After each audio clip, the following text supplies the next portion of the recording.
Yeah, that's right, guys. We got some comments. We got some comments. Someone says saved. Okay. Is this a philosophy book review? Looking forward to this. No. What book? A book I'm reading that's helping me with philosophy. Sure. Got Rachel Wilson in here. Great to see you. Nick TBR at Gene always seems to clash with Andrew. Over what? I don't think we clash that much at all. The other Paul says late. Well, Trad Ortho Human says, I imagine the insights of St. Justin Popovich and St. Nikolai are applicable here. Typical Gene, late as usual. Being late is an orthodox. Yeah. Wizard is never late, nor is he early, right? Right, guys? Yeah, I did a swim today, so that's part of why I'm in a good mood. Got some swimming. Erman, rooting for you against Adam Green. Yeah, this will be a good one, guys. So the first debate I ever did was on the Crucible with Andrew. I'm sure some of you remember that. Kind of a mediocre debate. In my defense, I actually didn't choose the debate topic or the person. A friend of mine did. So I was not prepared for that. This is different. This will be a good one. Okay, let's start now. Talking about Serbian PMs. Okay. I don't know, guys. I don't see the relevancy of that topic.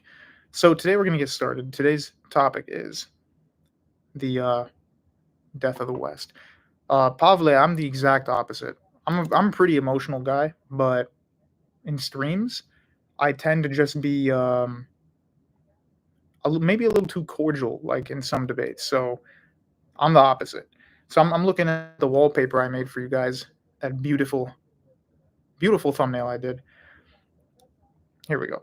So it's the death of the West, and we have here Karl Marx. I believe it's a funeral pyre of, what is that, Lord Byron or something, or not Lord Byron, Shelley. Well, one of those guys. All kind of losers anyway. We have Karl Marx on the left, the death of the West over Plato's eyeballs. Plato in the center, Hegel in the right, and the half smirk of Rousseau in the top right, faded into a spirit wisp. And there's going to be a reason why I mentioned these. Actually, let me open it up again. I don't want to forget who I got going on in my roster. So we're actually going to begin with Plato and then with Rousseau. So Plato and Rousseau. So if any of you do not know about Jean-Jacques Rousseau, watch the previous stream, which is Foundations of the Modern World and the Fall Tradition in the West, where I examine where trad life, okay, don't even use that word, where traditional life ended. A lot of people say World War I, World War II. A lot of people say, the 1960s. I say the 1750s. So the kind of commerce that was available to Europeans had never been seen before. So it wasn't tradition to be a Frenchman who had all these different luxuries from the New World and other places. That's not tradition. That's not what the tradition was in Europe.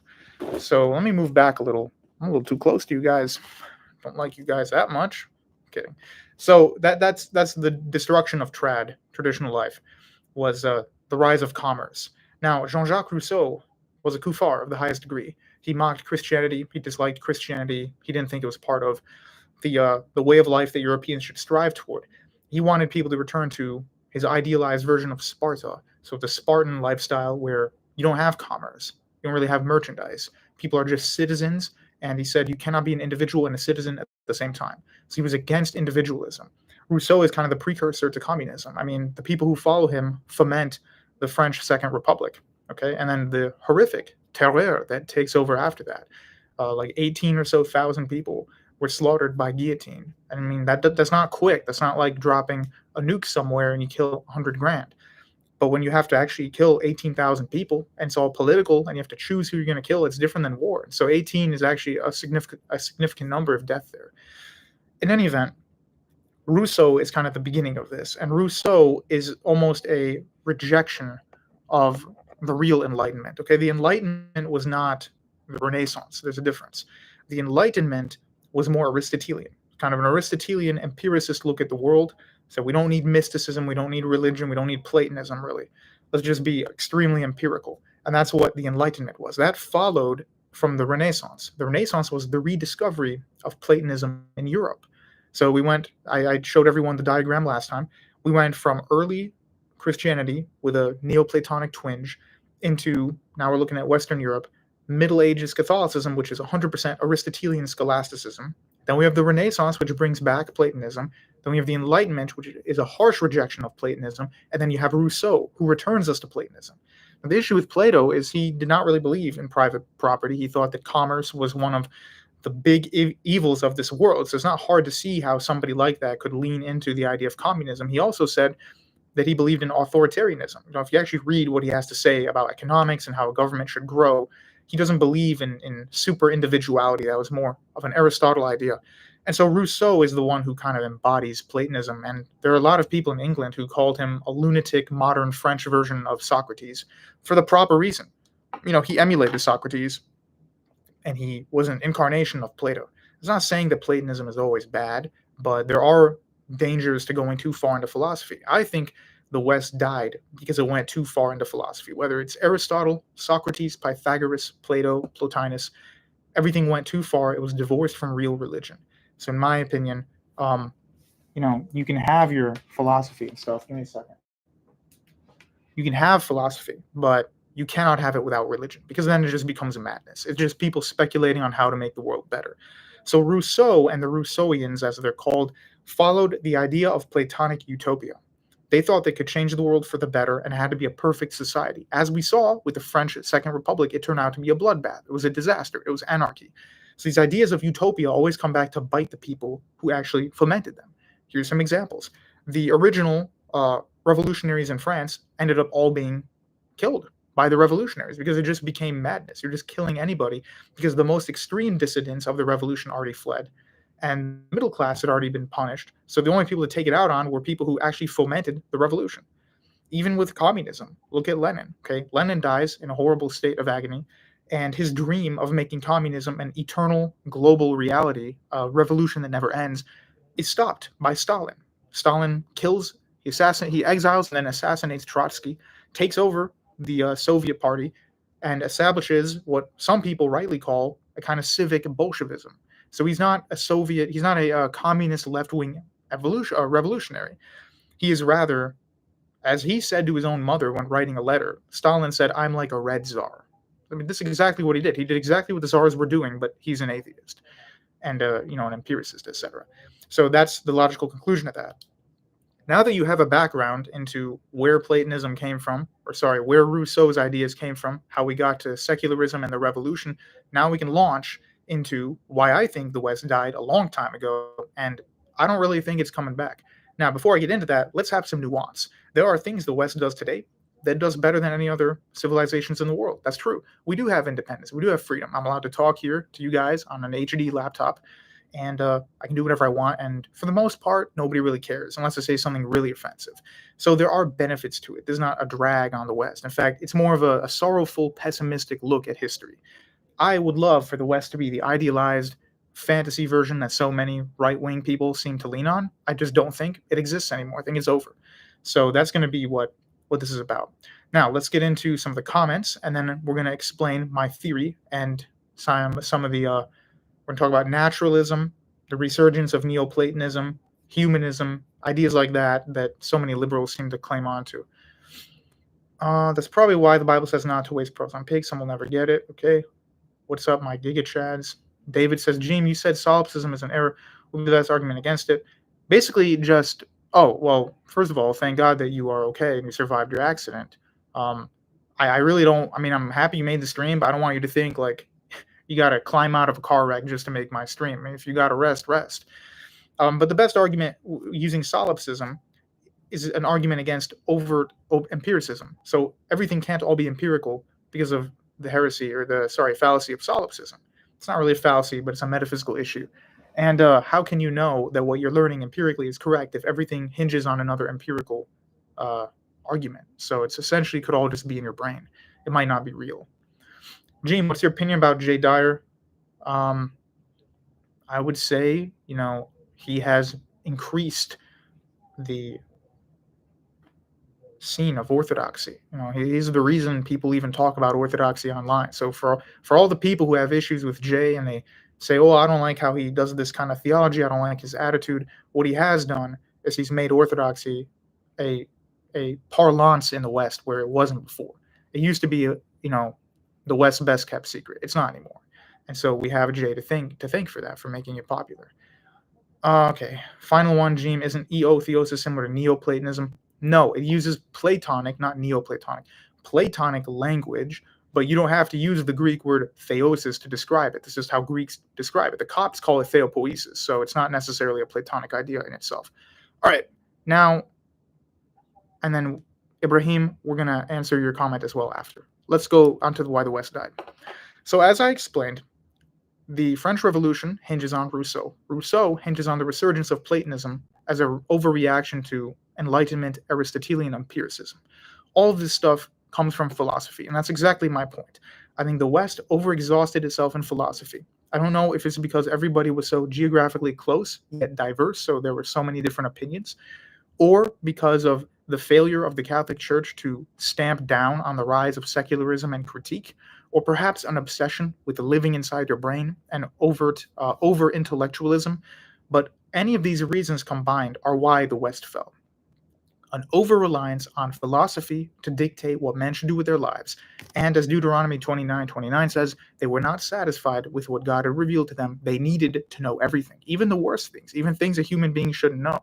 How many times can, I can't even say it, like how many times can you do something to an infant to get a result? I mean, that's the kind of sickness that it ended up with. You look at Alfred Kinsey and his Institute of Science. He needed to know everything. He needed to know things that I don't want to know. I don't want to know how long it takes a baby bird to burn to death. I don't need to know that, so I'm not going to test it. But the West had to know, and that's the spirit of Aristotelian empiricism. Then the liberal side, the kind of mystical hatred of Christianity, actually comes from Platonism. And people might be shocked by that and go, well, Christianity is synonymous with a lot of Plato's ideas. I would say not really, but be that as it may, just because something is similar doesn't mean they're going to get along. And that's why we look at the French Revolution and later the Romanticists and the Naturalists. Okay, the Romanticists and the Naturalists kind of go together. They were people that took Christian ideas but inverted them on the head. So you would see these figures, and this even goes into like Frankenstein, and all these horror movies come from the darker side of natural romanticism. These figures would use theological, poetic language to describe nature. And I forgot his name, but there were even many philosophers who compared being one with nature with the same language Plotinus uses to talk about his ecstatic union with God. So it's about cutting oneself off from the world, which is the opposite of Aristotle. Aristotle said humans are social animals and that we had to be together. And when you're away and you go into monkishness or monkery, that is when you end up coming up with error and you live inside your head. Whereas Plato, and especially Plotinus, thought the opposite way. They said being around people causes us to be fake. Going into the shelter, getting away, being with nature, aka the one, God, the transcendent, that is how you actually find out who you really are. So even though they rejected Christianity and they hated Neoplatonic Christianity, they hated traditional Christianity, these people used the same exact arguments. The naturalists would say that nature is one, ultra transcendent, beyond everything. You become one to it. Sorry for the background noise. You become one to it by a mystical union with it, and you rise on the great chain of being. That originally comes from Assyrian paganism, Babylonian paganism, and it is adopted into Neoplatonism. The point is, as I said in a stream a couple days ago, Ecclesiastes says in first chapter, verse 9 to 10, that there's nothing new under the sun, and that definitely applies to Europe and European ideology. So Romanticism, this idea that feeling is everything, that was their motto, to feel is everything, that comes from Platonic Romanticism. So even though people say Plato's a rationalist, they got these ideas from good in itself, beauty in itself. And with the nature, that's mimicry of Plotinus. I have to ascend into the mystical union and go past the great chain of being to become one with nature. But these same people would find romantic ideas with Luciferianism, because they thought, like with Milton, of course, I'd rather reign over hell than serve one day in heaven. Well, go ahead. You're not going to reign in hell, but you go there and you tell us exactly how it feels, buddy boy. But that's what these guys thought. They just hated everything that their civilization came from. And so they did not go, oh, we're rejecting all religion. So that's a big mistake people make when they're debating atheists. These guys didn't reject metaphysics and reject religion. They just twisted it on his head. Said, well, instead of goodness being good, and instead of God being the transcendent one, now it's nature. Okay, and nature doesn't care about us. It's this idea that atheism is this recent thing where people, hold up, I got some comments. There's not too many comments. All right, let's continue. So this idea that atheism recently, like in the last 100 years or so, came up with the idea that, oh, we're just insignificant specks of dust. No, that came from the 1750s and into the early 1800s. This was natural romanticism, okay? Romanticism about nature. They thought nature is so powerful. It makes us human beings insignificant. That's why you had all these paintings by famous British painters, English painters, where they would show human beings being this big and then like an iceberg crushing their ship. Like the inevitability and the complete uncaring aspects of nature. So it started with the beauty of nature, then it went to nature doesn't care about us, ergo nothing really matters. So it's kind of a nihilism would grow out of that. But the root of all of it is Rousseau's resurgence of Platonism, which leads to ideal utopianism, which leads to natural romanticism, which leads to Luciferianism, which leads to the darker side of natural romanticism, which leads to the atheist ideas we have today. So atheists are not just these people who are, oh, I'm a smart intellectual, I don't believe in no God. They're Aristotelian empiricists to a degree, but then they're Platonic romanticists. I mean, that's just the truth. Like anybody can tell you that. Anybody who's well read on these issues. So that's why I think the West has fallen. It's been falling for a while. And these people who, man, I gotta increase my light. These people who naively think they can just salvage that, I don't think they've read history. The West has been gone for hundreds of years, so it's not going to collapse or anything. Like it's always going to exist. It's going to probably be wealthy, but the soul of it, the civilization aspect, that's gone. Now, I think we can go even further, guys. Why are you talking about Bosnian grammar? Okay, what? We can go even further. I think we can go all the way back to the fall of Rome, Western Rome. The Romans had conquered everything. They conquered the known world. They built colosseums. They built everything. They mastered philosophy, but none of it was fulfilling. Why? Because they dipped their toes too far into philosophy. Now, Plotinus ends up saving them, in a way, the soul of Rome, by introducing the transcendence and the beauty of the one and focusing on an individual's relation and mystical union with it by adopting the Babylonian great chain of being theology. But before that, Rome had essentially come into squalor. And I mean civilizational, spiritual squalor, because they dipped too far into philosophy and they could not find the meaning of life. That's why when Christianity began, it was actually very easy to spread the idea, because so many people had already become destitute with philosophy and they were looking for a cause or a man or a God to lead them into a meaning in their life. But if Christianity had not come, the West would have been extinguished right then and there. So we had a close call back at the fall of Western Rome, or near the collapse of Western Rome, I should say. And so that's really my thesis. It's not going to take a whole hour to get through that. I'm going to answer some more questions now, but essentially, I mean, that's it. I just think that the West went too far in philosophy. It cared too much about scholasticism, cared too much about having to know everything, and that was its downfall. Now, you may say, Gene, hang on. You're saying Rousseau revived Platonism and all the naturalists were Platonists and like Milton, all these other guys were Platonists. Well, hang on. The Greek East, Orthodoxy, uses Platonic metaphysics, or at least the language of it. They use Neoplatonism. Why didn't they suffer? Excellent question, dear viewer. The reason the East never fell is because even though they adopted these philosophical ideas into the religion, Orthodoxy was such a dogmatic and strict interpretation of Christianity that you could never actually go above and beyond what was being talked about in council. So whatever philosophical language was used, it was only used because that's how you describe God, not because this is a way to naturally know everything. They didn't really believe in natural law and natural reason in the first place. So because of that, and because the Orthodox emphasize mysticism, both the Orientals, even the Nestorian Church, and the Eastern Orthodox all emphasize mysticism, there was no desire to have to know everything in the universe. They didn't want to crack the code. That's why the East doesn't even use the word transubstantiation. We don't care how it becomes the body and blood. It just does. Why? Because God said it does. Okay, how did you prove that? Well, we have the metaphysics of the church. That's it. Okay, but how does the blood become? Well, we don't care. But how does the body turn into? We don't care. We don't care. We don't have to know everything. That's the important part. Where the West said we need to have a defined legal term for exactly how the bread turns into flesh. The East said we don't care. It does because it does.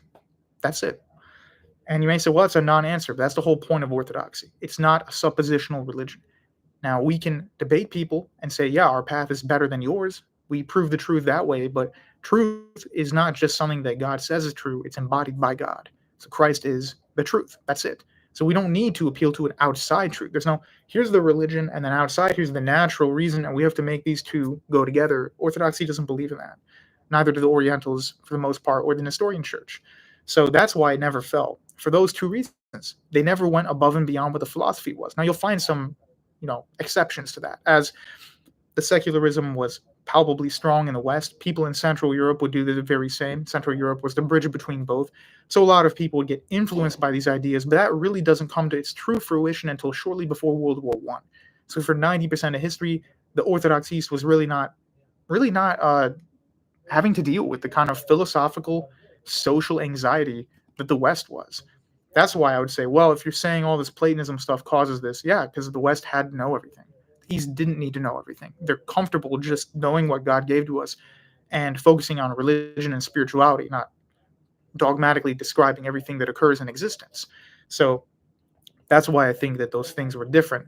Now you say, whoa, hang on. The East did have atheism. I had communism. Yeah, but communism actually impacted the East in a way that I guess was less corrosive than what happened in the West.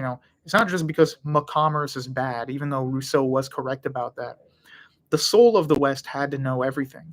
And so they slowly chipped away at the Christian religion and they deconstructed it philosophically. So there wasn't really an option to be a true Christian in many parts of the world, many regions of the West, especially France, because they deconstructed and they hated it. Whereas in the East, when communism came, it was so fast, the majority of the Russian Empire was still Orthodox when it happened.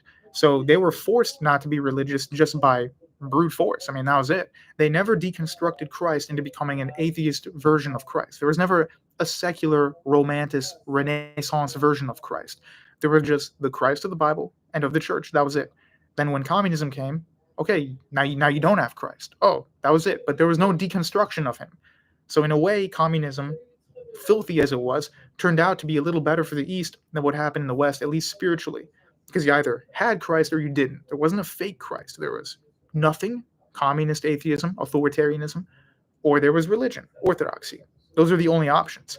That's why the East fared better. The East was also under the domain of the Ottomans, which, again, bad as it was, that captivity taught Orthodox a lesson, and it preserved their sovereignty of the spirit. So they patriotically fought for their nation. They patriotically, zealously fought for their religion, and they defended it at all costs. They didn't have time to be sitting around in cafes in Vienna pondering these complex mental abstractions. They were not mentally stimulating themselves or mentally masturbating about things that had nothing to do with their lives. They were busy actually living life. So that is my explanation for why the East, despite being Christian and having Platonic similarities here and there, did not have the issues that the West did. All right, let's read some comments. Hope they're good, guys. Bro, everything I watch, Jeem's live chat, someone will start talking about gibberish. That is true. That is very true. Okay, Ibrahim, you left me a comment. Let's go to it. I don't see it now. Did it disappear? I'm trying to find this comment. I know what it was, but I'm trying to read it. Good stream. Yeah, what else did this guy say? You asked me about ethno-nationalism, right? Here. Communism came and went, says Pavle. Now countries are healing from it. Yeah, it lasted literally 85 years. Whereas the commerce experiment in the West has been going for like 400 years, guys. So, Connor says, I don't know, that wasn't really a satisfying explanation. Don't you think philosophy becomes more necessary for settling disputes as an institutional scales? No, I don't actually, because you do realize that all of European society is based on Aristotle and Plato, right? They're assuming these guys are right. That's the issue. Their foundation is not the scripture. Their foundation is Aristotle and Plato. So the reason empiricists exist in the West is because they assume Aristotle is correct. The reason romanticists and Renaissance type people exist in the West is because they assume Plato's correct. Now, they might not do it consciously. Rousseau and other people, sorry, not Rousseau, but people who came from Rousseau, they may not have realized, hey, all these ideas come from Platonism. They didn't know that. The problem is they lived in a time where the Platonism and the Aristotelianism had so saturated the West, there was no escape from it. My issue with philosophy is people base it as the foundation of their worldview, and they don't base the foundation of their worldview on the church. And that's where you get into trouble. And that's why the East didn't have the trouble the West did. All right. Now, I believe Mr. Ibrahim left us a comment. And Ibrahim said, what do you think of the rise of ethno-nationalism? Well, it's not risen. I mean, it's just a resuscitated, bloated corpse of ethno-nationalism that already existed in Europe. I think ethno-nationalism in World War I and II was just a replacement for proper religion and proper philosophy. I mean, the West had so philosophically drained itself from Enlightenment, the fall of the monarchies, the rise of secularism, that of course the only thing they could base their identity on now was going to be language or shared culture. And so unless you were a communist, you were a nationalist. So the war was no longer one religion versus another. It was communist who wants to deconstruct things in an authoritarian way and live out Plato's communitarian propertyless lifestyle, and the utopian lifestyle, or you have the Aristotelian vision of more of a nationalism, wherein you have to have everybody who, even though they're individuals, they're social animals and they defend their nations. I think the link between Aristotelianism and nationalism is not as strong. I was just using a comparison there. But definitely communism borrows a lot from Platonism. So that's where it came from, these ideas of nationalism. It's not some ancient traditional thing. Like people, they always loved their tribe and their people, but not to the level that people in World War I and World War II did.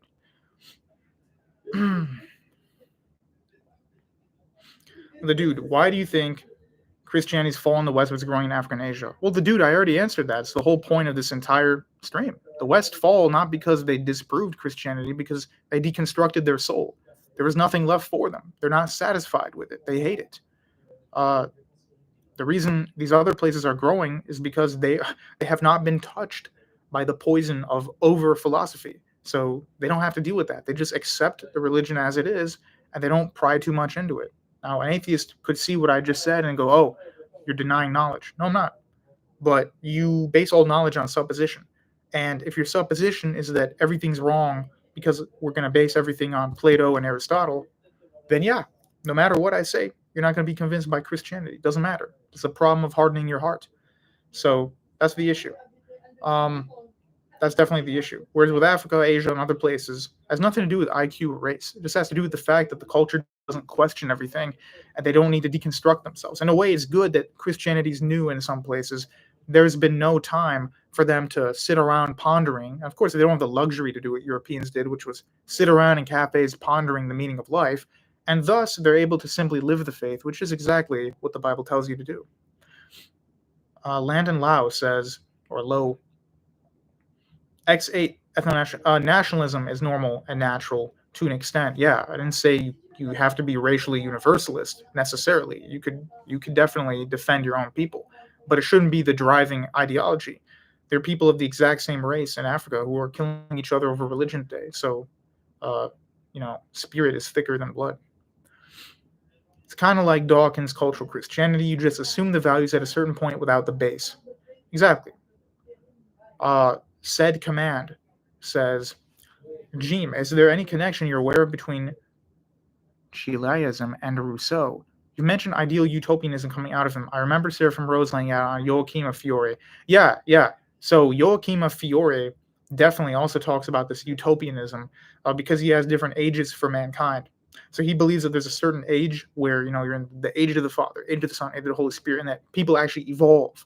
Like your spirit is going through a Darwinist evolution, and you actually exist in a metaphysical, ontological, status that you didn't have before. So definitely, Joachimitism is very utopian. Skywalker is their hope for Europe. There is hope, but fake online trad stuff is not going to be the hope. What they need to do is go back to actually taking religion seriously. It is not a brand. It's not just we're nationalists, so we have to be Catholic. You actually need to take it seriously. And you need to, instead of deconstructing it, deconstruct the past 200 years of garbage philosophy and science. That would be the hope for Europe, in my opinion. Michael Fortino. Monarchies pre-modernism would have a level of ethnic identity as well, right? Yeah, exactly. Like there's ethnic identity, but it's not the primary thing. Race is not ethnicity. Yeah, if you make that distinction, X8, then I guess you're fine. New Crusader at Gene will EO save the West? Not at this rate. Yeah, there's been a lot of people who have converted, which is good, but all they've done is kind of replace the dying generation or the lazy third generation Greeks and other ethnicities who don't really care about Orthodoxy anymore. So I'm not saying like to be pessimistic. It's good to go out and evangelize, but there needs to be, number one, more on the ground evangelism. It's going really well in sub-Saharan Africa. Actually, Patriarch of Alexandria gave a whole speech about how many churches are growing and everything in Uganda, Tanzania, Malawi, Kenya, eastern part of DR Congo, Rwanda, Burundi, and I think Mozambique and part of Republic of Congo as well. And so with Orthodoxy growing there, that'll enrich the Orthodox population faster because you convert a whole village, everybody has children, now they're Orthodox, that's it. Whereas in the West, we go through like this 4-year argument, again, because the West is so intellectually overly stimulated, it takes like 5 years to convince someone to do anything. There is some hope, but, and it doesn't mean Catholicism is a lost cause politically either. There is a lot salvageable in it, but they need to drop the suppositions they've had for the last 200 years. Like, Catholic Church has to admit, hey, we shouldn't have bowed the knee to the mercantile order. Hey, we shouldn't have bowed the knee to all these other groups. We shouldn't have bowed the knee to secularism and those type of things. That's the only way they could be intellectually honest with themselves. That's the hope that there is left, but it's hard because a lot of people who are trad and whatever, it's the same thing as being liberal, essentially. I mean, it's just another side of the coin. So I don't find it to be convincing, and a lot of the modern people seem to just be reactionaries. They'll probably flip their position in 10 years. So you need something more permanent, in my view.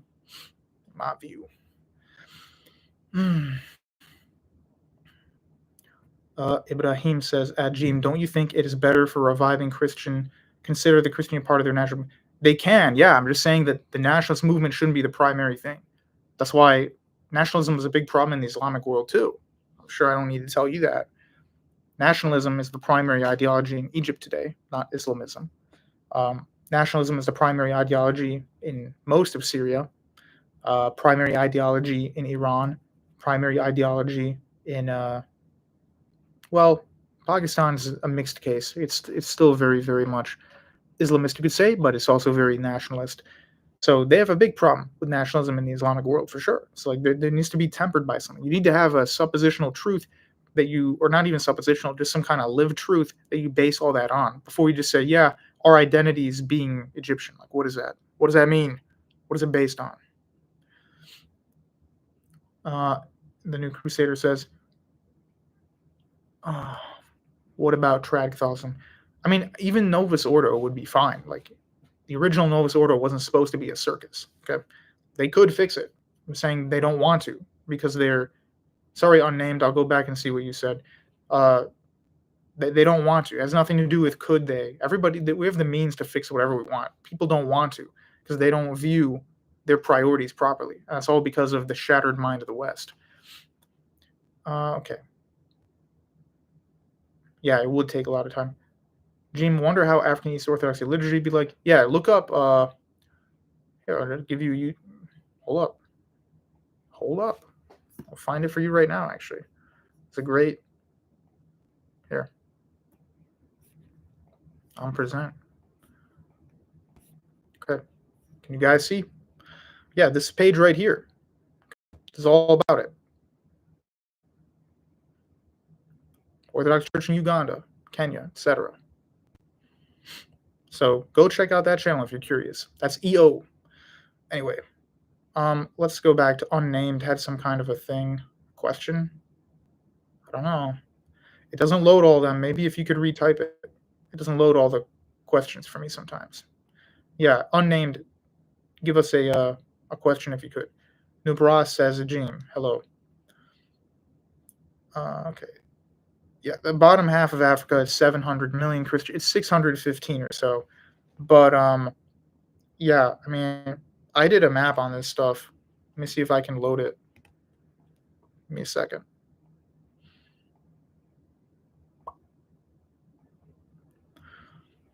Give me a second.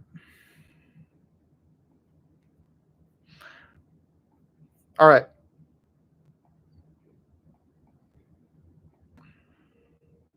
This is my very general view of just Christian, Muslim, Jewish sects adjusted to population density. Okay. So if I zoom in here, right, this is Africa. Black parts are sparse areas where people don't live. Okay. Large parts of Africa are like that. Like no one really lives here. There. Arabia, you have this. I didn't put in Hinduism and Buddhism because I really don't care at the moment. But yeah, so this is Africa right now for the most part. Again, not perfect. Can you guys see the map? Can you see the map? While you answer, name one, name two. Gene, what do you think of the involvement of Knights Templar, Medici, Freemason, Jesuit, Jews, cultists, elite, etc.? Yeah, that definitely is a massive, a massive influence. I will do a whole thing on the Jesuits another time. So, guys, before anybody gets upset, this is a very rough draft of population density with religion. If I got one area wrong, that's okay. It's not perfect. If Nigeria is not perfect here, it's just a rough draft. But let's take a look. So you can't see the legend here, so I'm gonna give you guys the legend really quick. This is the legend. So with Catholicism, that's the yellow here, but the kind of peach white is Catholicism in an area where kind of not that dense. Right? Anyway, let's go back to Africa. This is Ismaili Islam is this color. Okay, Ismaili Islam is this color right here, and then Sunnis are the green, and the light is just again Sunnis, but in areas that aren't that populated. Like this area, I don't know, a few 100,000 people live here. Okay, whereas here, you have 300 million people. So they have to. That's why maps get things all wrong. Like just this part of West Africa, okay, just right there, That's like 200 million Christians, okay, or like 150 million Christians or so, maybe 120. Okay, so you see in Africa we have a lot of Catholicism in the east and in the center, mixed with Protestantism, massive amount of neo-Prot. So the light blue is neo-Prot, that's evangelical Pentecostal Baptist, and the dark blue is like Calvinists, Lutherans, and other people. And then we have Islam. The red is the Oriental Orthodox, and the red dashes are minority Oriental Orthodox areas. So I'm going to zoom out a little more. Okay. This is Europe. Now, people may say, hang on a minute. I look up France, and it says, 40%, 50% Catholic. That's wrong. I base this map not just on population density, but actual practice. So Sweden, you'll notice, is basically atheist. That means that the majority, I do only majorities, the majority in all these areas are atheist. That's true. The biggest religion is atheist. Even if it says 80% Lutheran country or whatever. I looked up the stats of what people practice. They don't practice the religion in these countries. France is about, maybe 40% Catholic, but the practice level is not huge. Spain is actually pretty decently Catholic, but they're just very liberal Catholics. Same with Ireland. Italy, very Catholic. They're kind of liberal, but they're still Catholics. Croatia, East Europe and stuff. Again, if I have the borders slightly wrong on Belarus and Ukraine or whatever here, this map didn't give me the exact borders properly, so I had to guess a little bit. Russia, the purple is Orthodoxy. The light purple is sparse areas. So, for example, guys, you can't go around saying that, like this whole thing, oh, look at all this massive Orthodoxy here. I mean, it is. There's a good amount of Orthodox in the world, yeah, but don't be delusional. It's not like 800 trillion people because these areas are empty. I had to leave them blank. And these are sparse areas. So, yeah, I mean, that's kind of it. Scotland, I was a little liberal with my estimation. I gave them a fair amount of their Presbyterian Scottish Rite Church. Middle East, you can obviously see all that stuff. Let me go to the Americas. Zoom out a little. I mean, so this is it, really.